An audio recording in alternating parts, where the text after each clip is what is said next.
Maka kemudian perlakukanlah orang lain dengan baik. Sebagaimana antum ingin diperlakukan baik sama orang.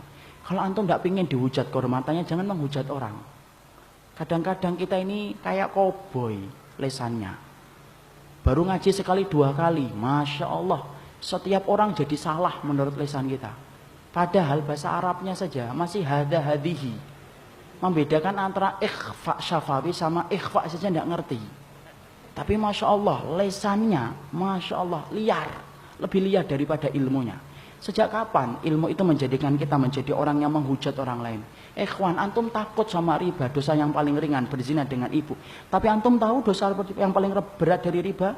Yaitu menjatuhkan kehormatan seorang mukmin. Siapapun mereka punya hak untuk dihormati dan diberikan petunjuk. Ada ikhwan kita dari Ikhwanul Muslimin, mereka punya kesalahan, iya. Tapi bukankah mereka punya hak yang sama untuk berikan nasihat yang baik? Sebagaimana antum, apakah antum maksum? Apakah antum menjamin bahwasanya antum telah 100% ngikutin Nabi? Tidak kan? Mari kita kemudian hidupkan bagaimana berukhuwah dengan cara yang benar. Kalau kita benci, jangan sama orangnya, tapi kepada orang, kepada perilakunya, tetapi orangnya, peluk hatinya, ikhwan. Lihat Malik bin Dinar, Masya Allah Malik bin Dinar, malingnya aja bisa tobat gara-gara ketemu Malik bin Dinar. Maling masuk, Malik bin Dinar lagi sholat. Ada maling, Malik bin Dinar mempercepat sholat malamnya. Coba, kalau antum, langsung ngambil palu. Ndak antum, soalnya di sana. Tapi biasanya pindahan dari sini. Jadi Malik bin Dinar mempercepat sholatnya. Kemudian ketika maling itu nyari di rumahnya Malik bin Dinar, ndak ketemu barang berharga. Rumahnya ulama salafus saleh, ndak ketemu barang apa-apa. Mau keluar lewat jendela, dipanggil Malik bin Dinar, sini, dapat apa?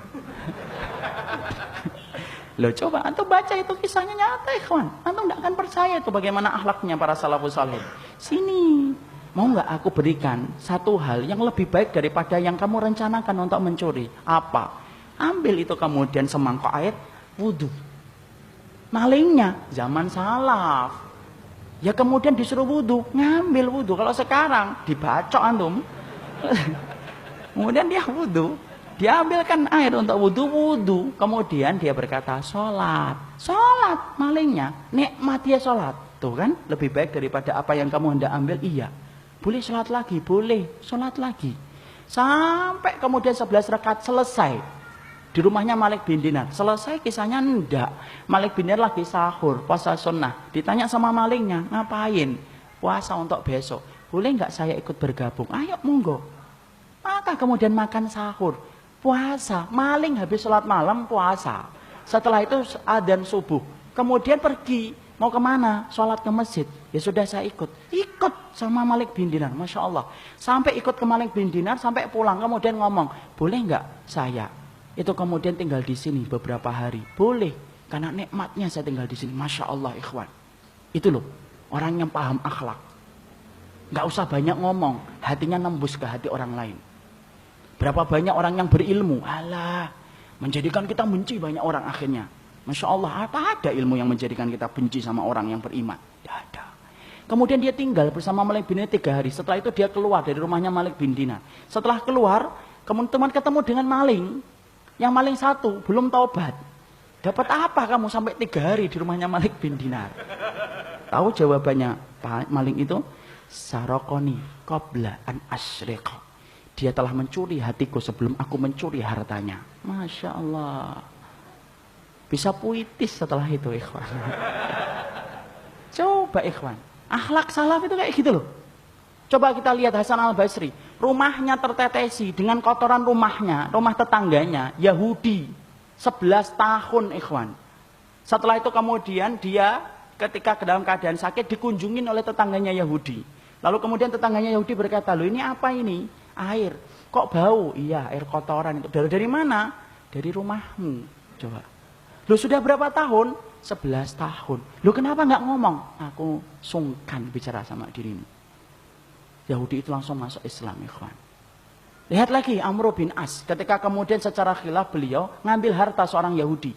Kemudian akhirnya pergi orang tua Yahudi itu ke Madinah. Bertemu dengan siapa? bertemu dengan Umar bin Khattab yang dia sangka rumahnya lebih mewah daripada rumahnya Amr bin As. Tapi apalah daya, justru dia mendapati Umar bin Khattab itu tidur di bawah pohon. Dia cerita unek-unek, Amr bin As ngambil tanah saya untuk dibangun istana. Perhatikan, Umar bin Khattab ngambil tulang, digaris dengan pedangnya, bawa, tunjukkan sama Amr bin As. Yahudi itu mikir, ya Allah, dari Mesir ke Madinah cuma dapat tulang. Coba dapat apa kita? Pulang dia ke Mesir, ditunjukkan itu kepada Amr bin As. Masya Allah. Lihat bagaimana ketegasan akhlaknya Umar bin Khattab membuat Amr bin As gemeter dan akhirnya menyerahkan kembali tanah itu kepada Yahudi sampai Yahudi itu masuk Islam. Ini akhlak salaf, ikhwan. Orang mempelajari manhaj salaf seminggu selesai. Bisa. Kalau antum pintar hafalnya. Tapi kalau antum anaba hafal at-takbir lupa, ini 2 bulan biasanya. Tapi kalau antum pintar hafalannya, seminggu 2 minggu selesai antum mempelajari kitab akidah. Tapi mempelajari akhlak salaf itu seumur hidup. Dan ini yang hilang. Kan ana sering ngomong, kalau kita dibenci karena kebenaran, anugerah. Antum difitnah, antum digibahi karena antum mempunyai keyakinan atas dasar ilmu. Syukur antum. Karena apa? Allah sedang ngirimkan penghapus dosa-dosa antum.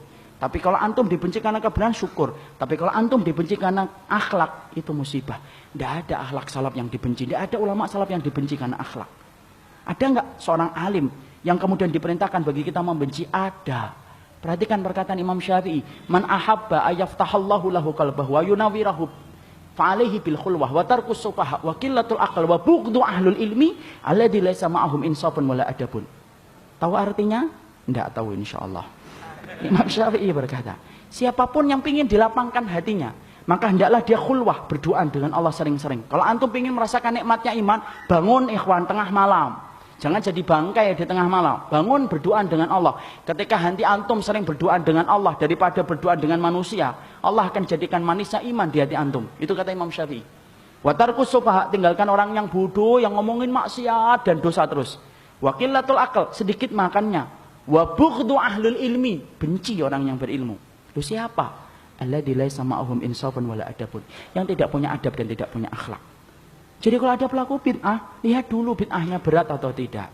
Kalau berat, antum harus lihat dulu. Jangan-jangan dia belum paham. Jangan-jangan dia belum ngerti. Antum harus belajar kayak dokter. Dokter itu kalau mendapati pasiennya kanker stadium 4, tidak ditabokin pasiennya.